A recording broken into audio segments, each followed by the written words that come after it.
Hola, ¿qué pasa cuando se une una buena cantante que le gusta la genética, disfruta de Star Wars, de Volver al Futuro, pero que también está centrada en entender las decisiones éticas que deben tomar los médicos y que debe tomar el sistema de salud cuando hay alguien que sufre algún tipo de afección?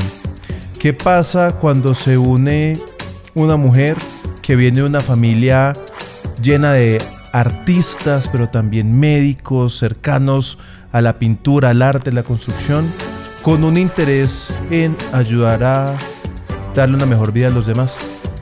De eso hablaremos hoy aquí en Ciencia de Bolsillo, esta estrategia de comunicación de la ciencia de la Dirección de Investigaciones y Posgrados de la Universidad de Manizales, que hace parte de Eureka. A ustedes, como siempre, gracias por acompañarnos. Yo soy Carlos Urrego. Bienvenidos.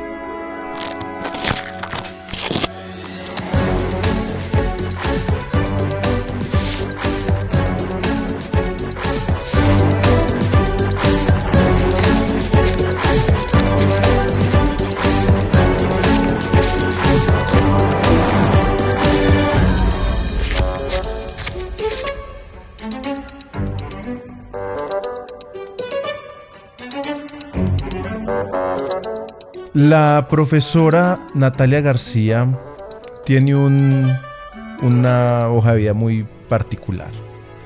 Está centrada en enfermedades huérfanas, en temas genéticos, pero también en bioética. Y en medio de eso hay mucha música, hay buenos conciertos, está Mecano y está Madonna. Profe Natalia, bienvenida a Ciencia de Bolsillo y gracias por estar con nosotros. Qué rico tenerla aquí con nosotros. Carlos, un placer, un saludo para todos y para todas. Y bueno, empecemos esta conversa, como diría mi abuela. Profe, usted estudió en Los Cerezos, ¿cierto? ¿Cómo era Natalia niña, Natalia García? Y cuando usted piensa y ve fotos de cuando era niña, ¿qué es lo primero que se le viene a la mente?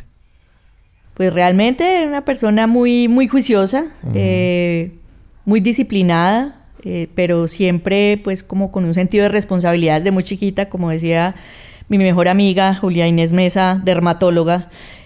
Yo siempre fui aparentemente muy seria y como que tenía una como respuesta a todo, y yo siempre desde chiquita me acuerdo, de hecho mi mamá me contaba que yo llegaba a presentar las tareas y teníamos que haber leído algo y yo llegaba y me inventaba cosas. Yo no había leído nada y yo llegaba y me inventaba cosas y inventaba lo que me había leído, y desde transición tengo recuerdos desde que estaba en el jardín, en experiencias que queda por allí. Entonces, pues bueno, realmente siempre pues me he considerado una persona juiciosa, responsable desde chiquita, y siempre muy, pues me gustaba mucho el colegio, la verdad. ¿Pero era de hacer pilatunas, diabluras, o era juiciosa? Juiciosa. Más grande, sí, ya era muy, pues siempre he tenido, y se me desarrolló, entre comillas, un humor negro con mi hermano, pero ya eso fue mucho más grande. En general yo era muy juiciosa y no hacía pilatunas en ese sentido. ¿No se le imagina uno usted con humor negro? De primerazo. Yo tengo un humor negro bastante filoso, realmente. Que es particular ese humor con la bioética, ¿cierto? Y termina siendo una tensión bien curiosa que ha sido gran parte de su vida, la bioética, y lo que pasa con esa reflexión de la toma de decisiones de los médicos, ¿no? Claro, Carlos, hay algo muy importante, y es cómo termino yo en el tema de bioética, y tiene que ver precisamente con el proceso de formación en genética médica. En la Javeriana, en esa época, había una doble titulación. Nosotros hacíamos genética médica, pero también hacíamos bioética. Entonces yo ahí me enfrenté en el Instituto de Bioética de la Javeriana en Senalbe, y entonces empecé a recorrer la bioética y mirar la importancia, digamos, de ese relacionamiento entre la parte de genética, la parte bioética, y por eso entonces ya después, cuando vuelvo a Manizales, al tener ese título, pues entonces me empiezo a enfrentar a que me invitaban a los comités, sí. Me invitaban a todo el tema de toma de decisiones, el tema de, digamos, de educación, de docencia. Entonces se necesita en ciencias de la salud pues la cátedra de bioética. Entonces ahí me fui metiendo en el asunto y ya me fui relacionando más, si bien digamos fundamentalmente yo en la atención de los pacientes. Siempre he tenido muy claro el tema de ese humanismo y lo he heredado de mis padres, Sí. de mi papá predominantemente, de mi mamá también, en la forma del trato con las personas. Entonces ya nos fuimos metiendo como en ese cuento, y bueno, yo creo que ahí terminamos en esa fundamentación bioética, y además la bioética es absolutamente apasionante. O sea, realmente es una rama del conocimiento que tiene muchísima proyección, y bueno, pues puedo contar además con la experiencia en este momento en bioética. La profe Natalia es médica, es especialista en genética médica, especialista en bioética. Súmele a eso una maestría en bioinformática y biología computacional. Y candidata a doctora, ya casi doctora, le falta muy poquito en bioética. Usted termina uniendo dos mundos que normalmente parecieran lejanos. La genética, que uno podría llamarlo una cosa exacta, un tema de mirar datos, de revisar lo que dicen los genes, pero también la bioética, que tiene que ver mucho con lo social, con el ser humano, con el impacto que tiene la toma de decisiones. ¿En qué momento siente usted que se hace necesario esa segunda parte? ¿Qué pasa en su vida para usted decir, esto que hago en genética es muy importante, esto que estamos trabajando aquí es muy importante, pero sin esto nos falta un pedazo? Carlos, mira, hay una cosa muy importante. Cuando yo decido estudiar genética, básicamente yo no podría decir en qué momento yo dije voy a estudiar genética, pero algo que me marcó en su momento era empezar a ver embriología y empezar a pensar que se une el óvulo con el espermatozoide y sale un hueso, sale un músculo. A mí eso me parecía fascinante. Entonces inicialmente, claro, y lo sigue siendo. Y va a salir exactamente lo mismo, ¿cierto? Entonces, en ese momento empecé pues a interesarme en esa parte, digamos, de genética básica, embriología, y entonces después yo pensaba, bueno, ¿y dónde uno estudia genética o qué tiene que hacer? En ese momento, de hecho, en Colombia no existía la especialización clínico-quirúrgica de genética médica, no existía en ese momento. Entonces, yo pensaba, ¿dónde puedo hacer yo un internado en genética? Qué chévere hacer genética. Y bueno, encontré el internado especial en la Javeriana, y en ese momento entonces pues seguí mi curso en ese punto y llegué pues hasta al tema de la especialización en genética clínica. Y entonces ahí hay un cambio de juego allí, porque ya no es el tema básico, el tema positivista, porque uno podría hacer biología molecular y dedicarse al tema del laboratorio, pero ya la aproximación al paciente, a las familias con condiciones genéticas, implicaba también un cambio de sentido desde el punto de vista de esa vulnerabilidad, claro, y de esas condiciones que son tan difíciles, que es tener una enfermedad genética. Entonces allí aparece precisamente esa posibilidad, esa amalgama de lo que nosotros trabajamos en genética, que es el tema del asesoramiento genético, que no es consejería, sino asesoría no dirigida.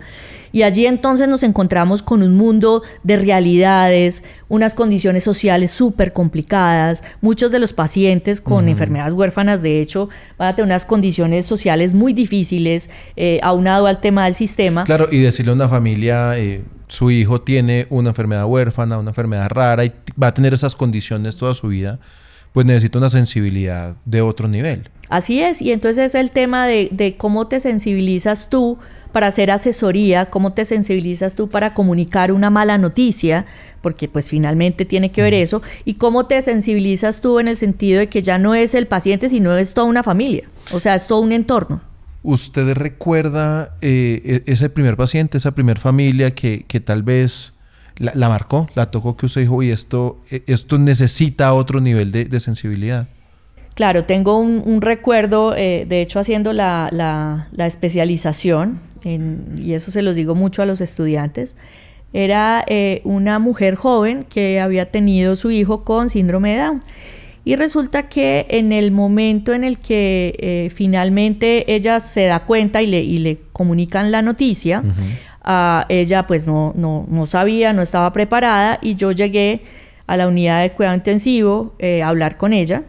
Y en ese momento entonces yo utilicé una palabra, y fue una palabra que me marcó mucho, porque pues estamos acostumbrados a eso, y yo decía, no, yo entiendo lo que sientes, yo sé lo que se siente, y la primera pregunta que me hizo esta mamá es, doctora, ¿usted tiene hijos? Y entonces yo le dije, no, no tengo, y en ese momento yo me di cuenta que las cosas no eran así, porque finalmente cuando nos dicen, no, ponerse en los zapatos del otro, no, eso no es tan sencillo, porque yo no voy a saber lo que se siente, y no voy a entender lo que se siente. Yo lo que voy a hacer es algo compasivo, es decir, voy a reconocer ese sentimiento del otro y voy a actuar en consonancia. Bueno, simpatizar en la situación. Exactamente, y voy a tomar acciones para garantizar el cuidado de ese paciente y de esa familia.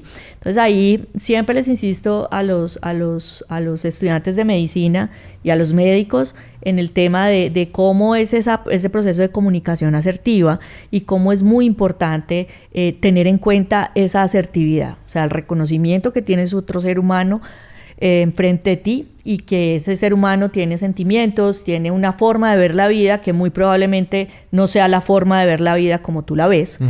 Y en ese rifirrafe, digamos, de todos eso como diría Engelhardt, extraños morales y amigos morales, pues entonces nos movemos en este sentido. En genética, y yo lo repito, en genética el asunto es muy distinto. O sea, ver un paciente en genética es completamente distinto a ver, por ejemplo, una persona que tenga una fractura. No estoy diciendo que estoy demeritando el tema de las otras especialidades, pero en genética la carga emocional es demasiada y requiere unas competencias desde esas habilidades blandas del humano que son fundamentales. Y no llevarse uno también lo que ocurre para la casa. Eso nos pasa mucho. Esa transferencia inicial, yo a veces terminaba consulta completamente agotada. Claro. Porque una carga emocional todo el tiempo. Uno ver esa madre, cabeza de familia, con su hijo, con esa condición genética, cargándolo porque no tiene para la silla de ruedas, pero la señora con una sonrisa.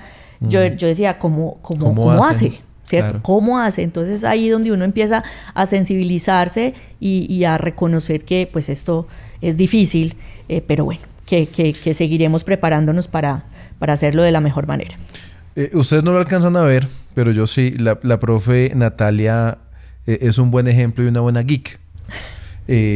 Star Wars, Volver al Futuro, por allá está Alien, Hannibal Lecter, todo ese tipo de propuestas, fanática de Friends. Hablemos un poco de esa parte geek de Natalia. ¿En qué momento hace clic usted con la ciencia ficción, con esas historias distópicas, utópicas, que tanto nos gustan? Bueno, yo creo que hay dos orígenes. Realmente el primer origen tiene que ser mi papá, un gran lector. La biblioteca de mi papá es infinita, y de los primeros libros que yo empecé a leer, él tenía unas colecciones precisamente de Lovecraft, precisamente de otros textos de terror, y yo me empecé a emocionar leyendo libros de terror. Stephen King fue, digamos, también uno de mis mentores.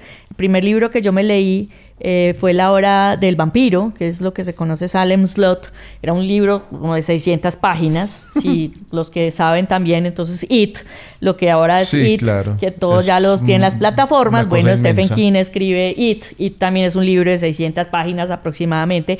Y entonces ahí yo me empecé a interesar mucho, sobre todo por el tema del terror, pero también tenía unas colecciones que eran las colecciones del Círculo de Lectores, y el Círculo de Lectores tenía diferentes colecciones de libros de terror, pero también colecciones de ciencia ficción. Yo de hecho me leí Star Wars, ¿sí? Okay. Entonces viene pues como todo ese, también Dune, ¿cierto? Entonces Dune, toda la producción en ese sentido, y pues bueno, empecé pues a interesarme en ese punto. Ese es, digamos, como un primer elemento desde esa perspectiva.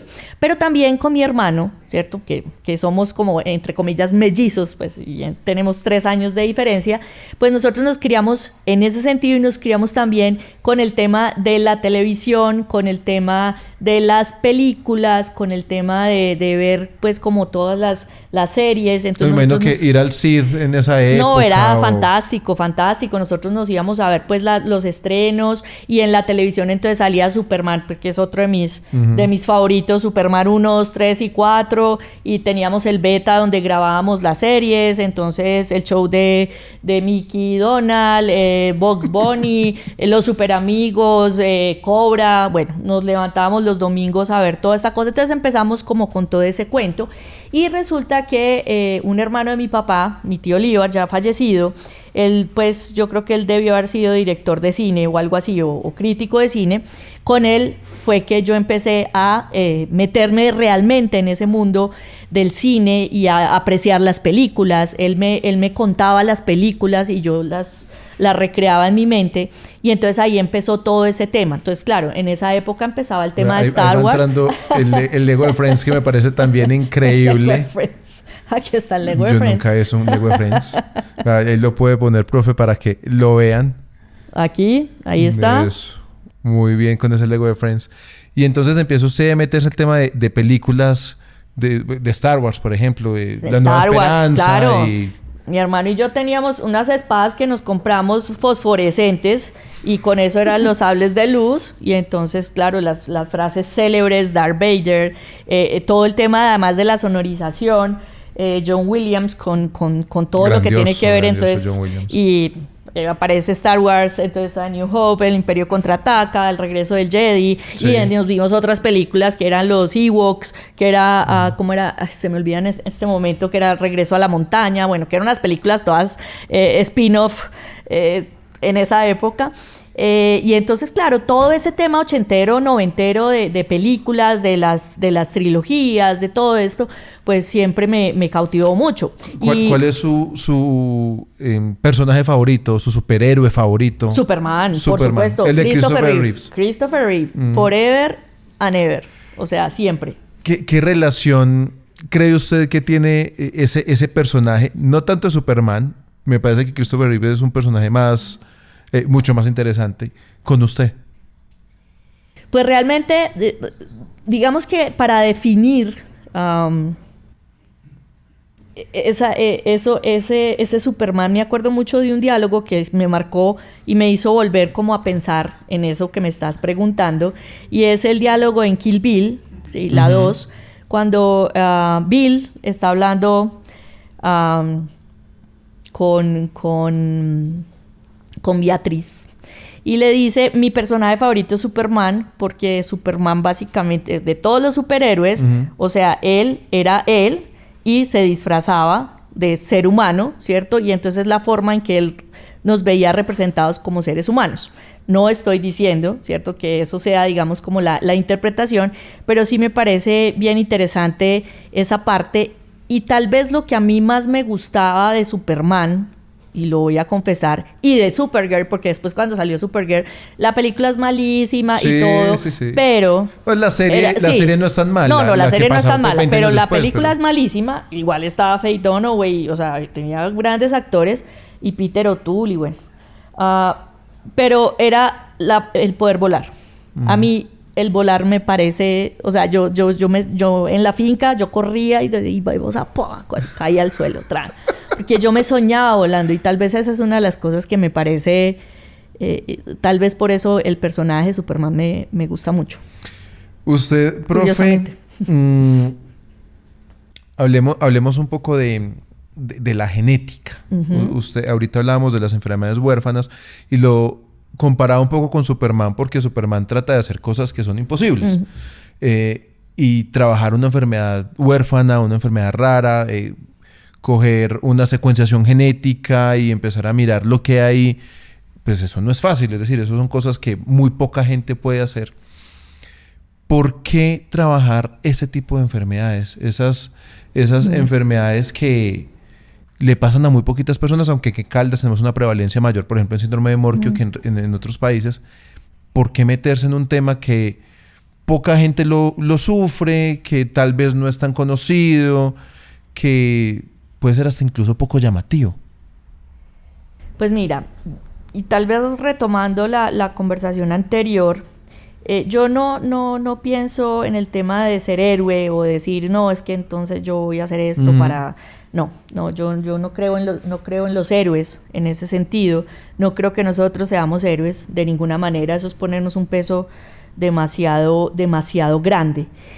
Yo básicamente lo atribuyo al tema de, bueno, me gustó la genética, empecé a ver este tipo de condiciones, empecé a ver que tengo la posibilidad de ir más allá y literalmente tengo una autoridad moral para poderlo hacer, y pues si puedo hacerlo, ¿por qué no hacerlo? ¿Cierto? Esa es, digamos, es casi una responsabilidad desde el punto de vista, tengo el conocimiento, tuve la posibilidad de formarme desde ese punto de vista, y puedo tener en este momento las herramientas para por lo menos modificar un poco esas vidas y garantizar una mejor calidad de vida de las personas. Ese es, digamos, como el sentido. Muchas familias deben estar muy agradecidas con usted, porque seguramente en Manizales y tal vez en el eje cafetero, y yo creo que le sumo el Tolima, posiblemente usted es la única persona que puede, o de las pocas personas que podía ver a un niño o una niña que tenía una situación física y que tal vez ningún médico tenía ni idea qué estaba pasando, y usted le puede decir,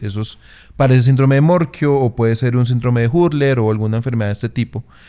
Hablemos de esas enfermedades que se conocen como mucopolisacaridosis, ¿cierto?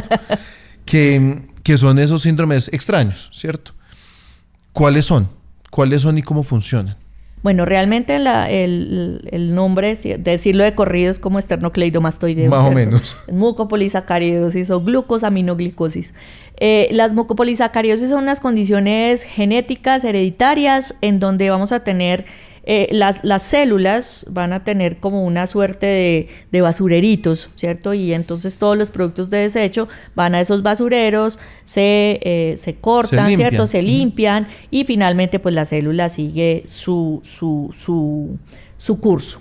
Vamos a tener entonces que uno de esos basureros se llaman lisosomas. Y los lisosomas entonces van a procesar unos azúcares, que son los mucopolisacáridos, y resulta que en estas personas esos basureritos están dañados. Entonces se empieza a acumular esos mucopolisacáridos en las células, y dependiendo de los tejidos, pues entonces empezamos a destruirlos. Entonces va a ser tejido óseo, va a ser corazón, va a ser córnea, va a ser el tema de sistema respiratorio, ¿cierto? También hígado, etcétera, etcétera. Entonces esa acumulación, por eso se llaman enfermedades de depósito lisosomal. En nuestro medio entonces esa disostosis esquelética, esa disostosis que vemos en el morquio, pues vamos a tener que las manifestaciones son más en hueso, ¿cierto? Sí. Igual hay manifestaciones pues multisistémicas, pero es más en hueso, y pues digamos eso es lo que vemos con frecuencia en esta región. Si bien aquí en Colombia está acá en el eje cafetero, pero también en el altiplano cundiboyacense y también en Cauca. Vamos a tener que ver por cómo nos reproducimos, el tema, ¿no?, de recesividad, el tema de ser portadores, y bueno, entonces esas son esas síndrome de Morquio. Ese es el Morquio. Porque veo aquí, por ejemplo, el síndrome de Hurler, que no lo he escuchado, el síndrome de Hunter. Esos, si el Morquio ataca más los huesos, por decirlo de alguna manera, esos otros... Los otros van más en hígado, más sistema nervioso central. En el Morquio no vamos a tener en teoría una diversidad funcional cognitiva.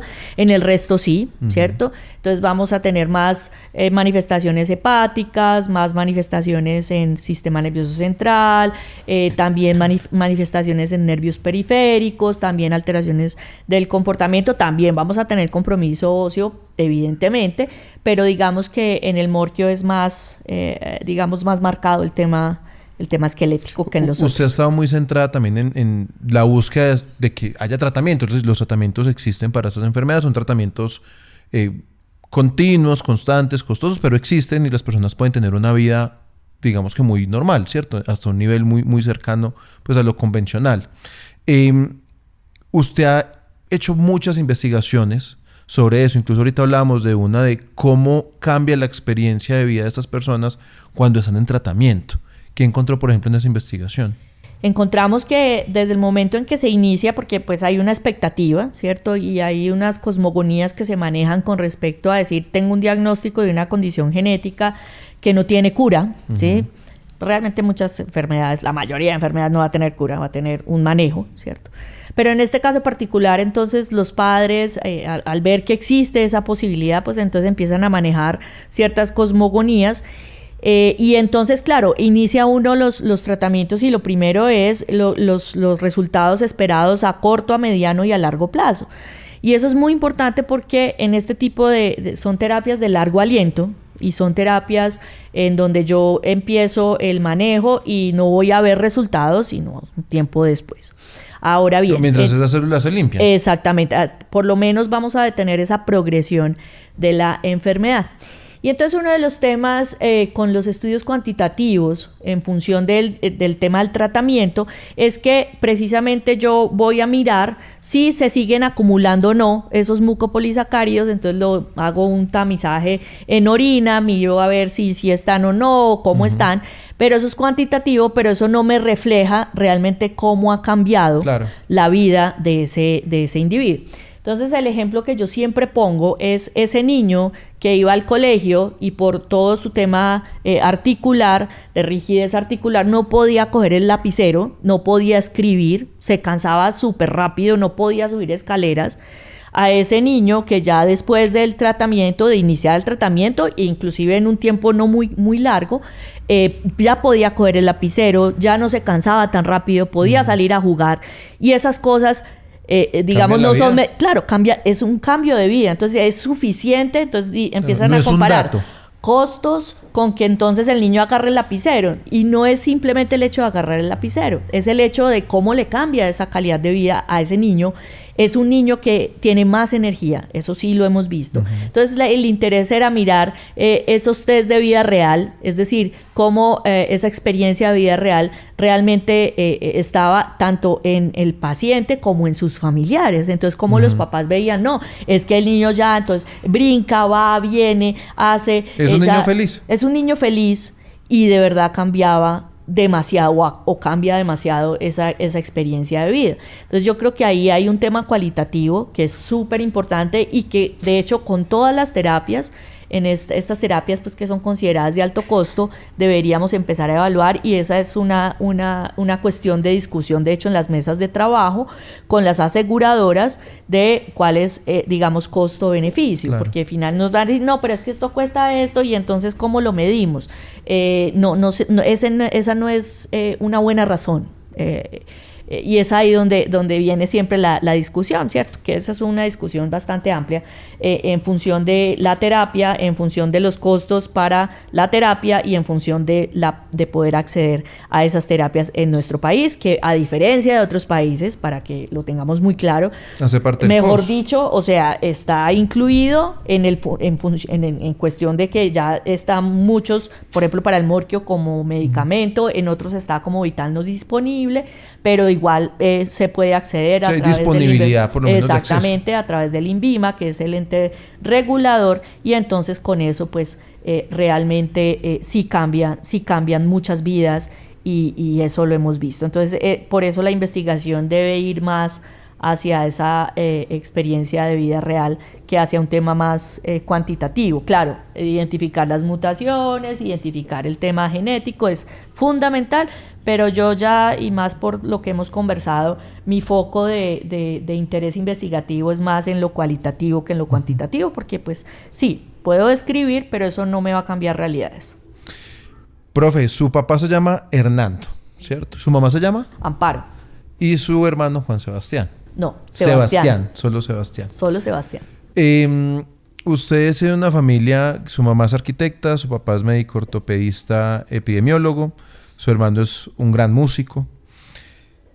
¿Cómo es una conversación en su familia? Es decir, ahí hay un montón de saberes como regados distintos. ¿Cómo es un almuerzo en su familia? Pues realmente a nosotros nos gusta mucho hablar, ¿cierto?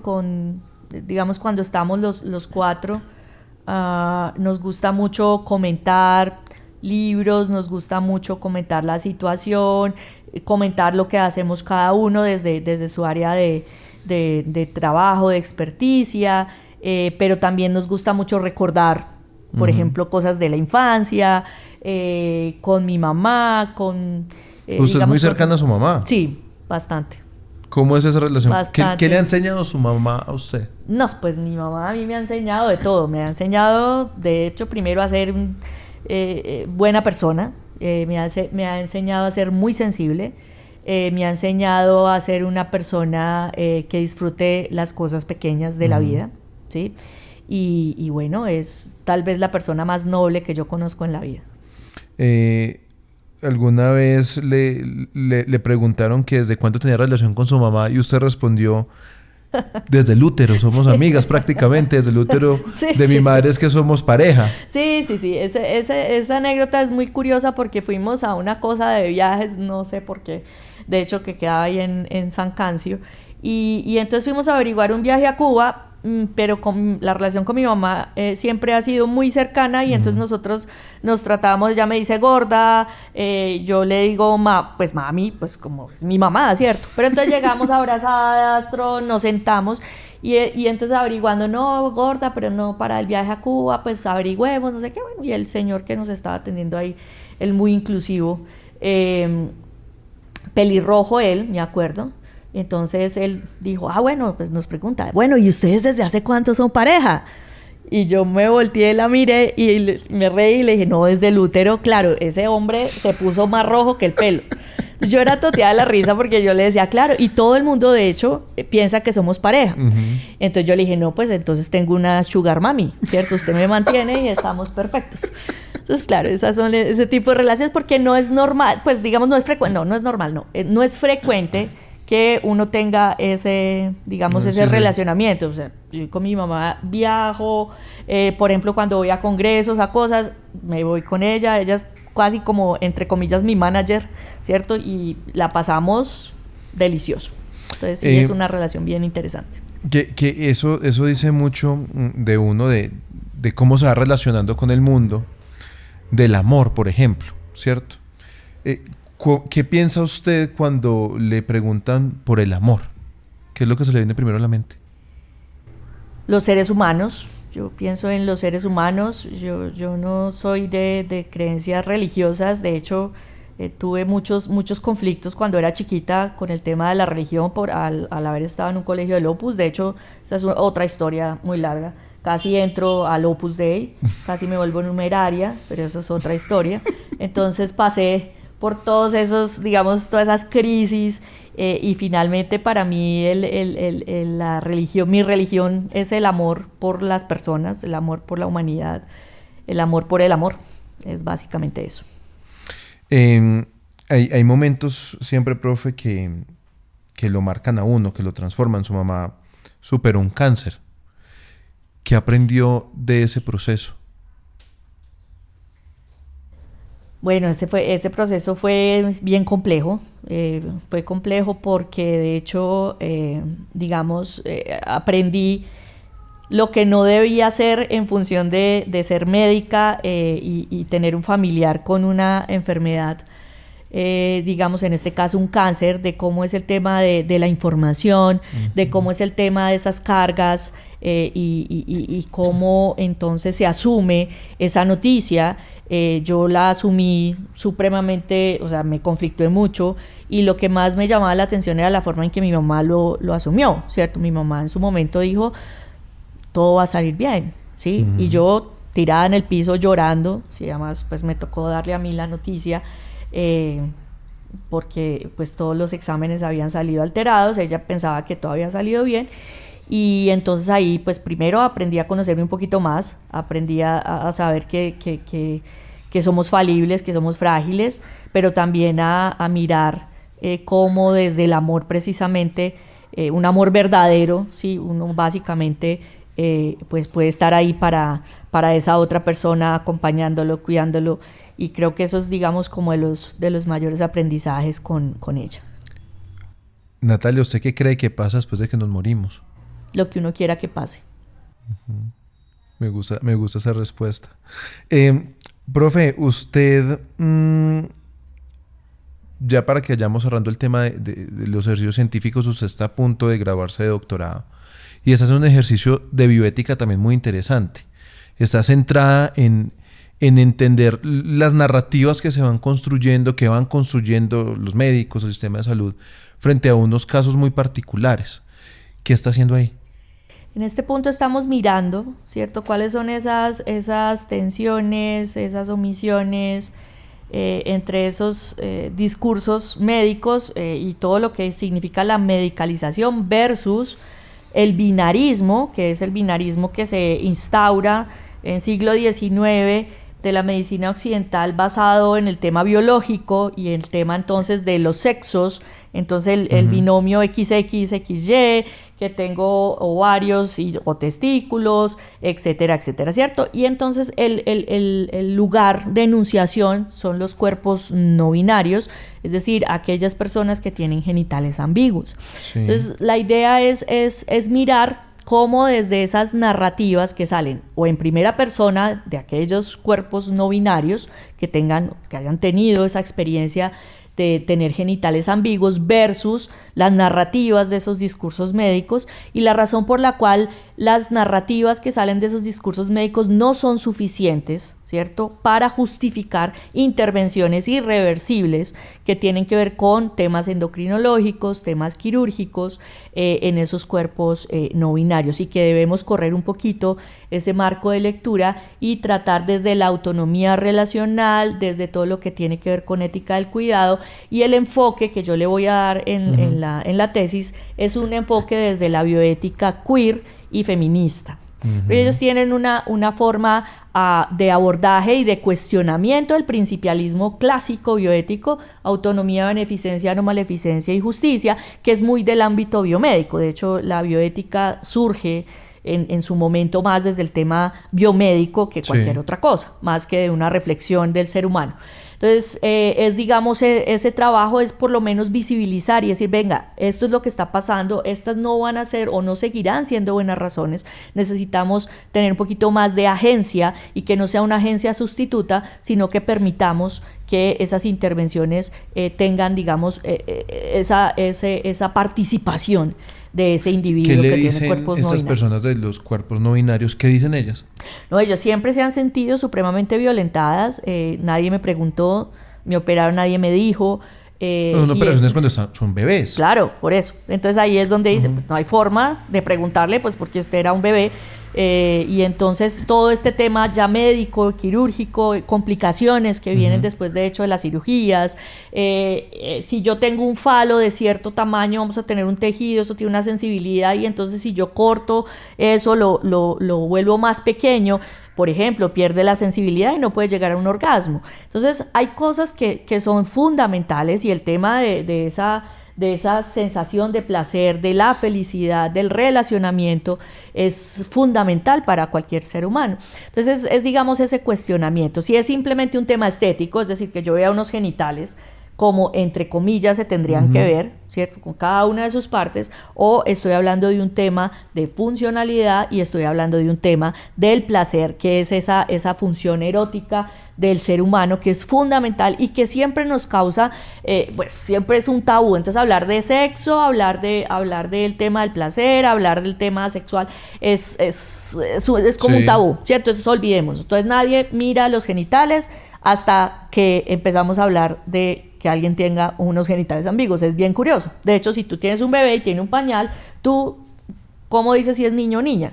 Pues le ves los genitales, tienes que mirar los genitales. Entonces estamos genitalizando la corporalidad y entonces estamos construyendo a esa persona a partir de sus genitales. Sí, claro. Y eso no es correcto. Profe, ¿a usted qué le molesta? ¿Qué le saca la rabia? La mentira. Me saca mucho la rabia la mentira, es decir, que mejor dicho, que yo pierda la confianza en alguien y que me mientan, para mí es terrible. Destructivo. Sí, no lo soporto, pero no por el hecho de una cuestión moral de la mentira, sino que intencionalmente lo hagan, me cuestiona, digamos, mi inteligencia y me molesta, porque yo creo que siempre genero espacios para cualquier cosa que sea, pues la conversemos, ¿cierto? Finalmente, la verdad es un derecho y no una obligación. Y entonces, pues bueno, realmente esa es una cosa que es importante. Ya habíamos dicho que a usted le encanta Friends. Sí. De ese grupo de amigos, ¿usted quién es? Yo diría que Phoebe. Porque es la que canta. No, Phoebe tiene un humor muy, muy negro y me gusta por eso. Bueno, muy bien, vamos llegando al final y nosotros normalmente en Ciencia de Bolsillo cerramos con preguntas rápidas, con cosas muy rápidas. Profe, ¿a qué huele su ciencia? A Calvin Klein. Esa no me la esperaba. Usted siempre ha estado muy cercana a la música, lo hemos dicho. Usted ha cantado con su hermano, ha cantado con su mamá. Le encanta Mecano, Ana Torroja, me imagino que es una de sus artistas favoritas. Y nosotros normalmente pues le pedimos a nuestros invitados que identifiquen una canción que los relacione con su ciencia. Pero como usted es cantante y no solo la va a identificar, la idea es que la cante, así que por allá está su guitarra, que usted escogió como ese elemento que dice algo de usted, ese elemento. ¿Por qué la guitarra dice algo de usted? No, esto sí es de crianza. Mi mamá toca guitarra, pues ya no toca tanto, pero... pues, si quieres, no, entonces si quieres, saquémosla, eso para que no nos encartemos ahí y ya la retomamos. Eso. Profe, ¿esa guitarra qué dice de usted?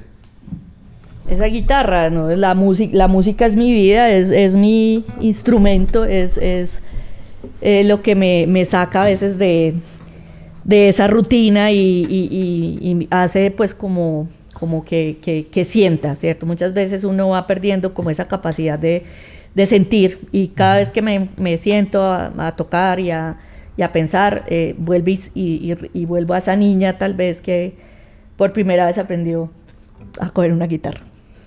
¿Qué canción entonces la hace pensar en esa investigadora, en esa niña que se convirtió en médica? Bueno, entonces esta es una canción que se llama Las cosas simples o las simples cosas. Bueno, hay algunos que la llaman las simples cosas o las cosas simples. Y bueno, creo que eso podría resumir un poquito. Voy a decir cuál canción es difícil. Yo pensaría que muchas, pero pues si vamos a interpretarla, yo creo que esta sería la adecuada.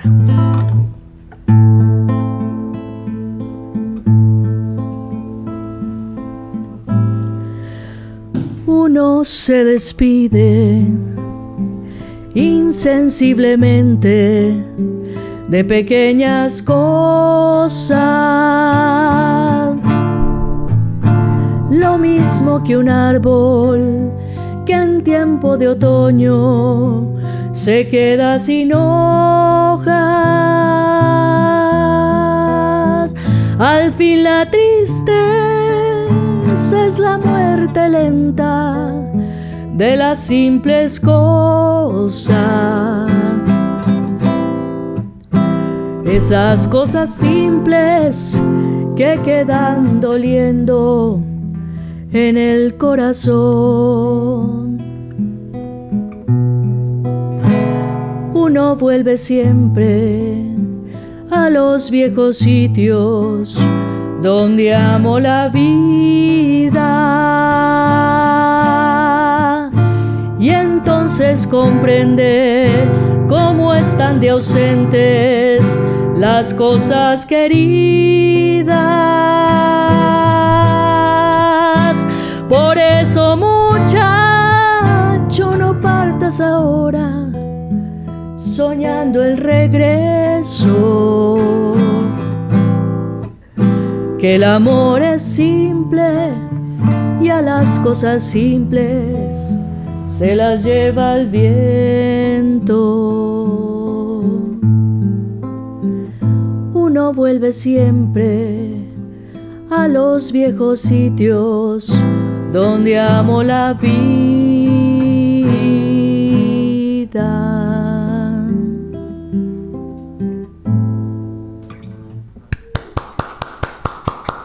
Uno vuelve siempre a los sitios donde amó la vida. Eso es una gran frase. Ahí escucharon a profesora universitaria de la de Manizales y Caldas, presidenta del Tribunal de Ética Médica de Caldas, primera mujer presidenta del tribunal, y una grandiosa contralto, ¿no?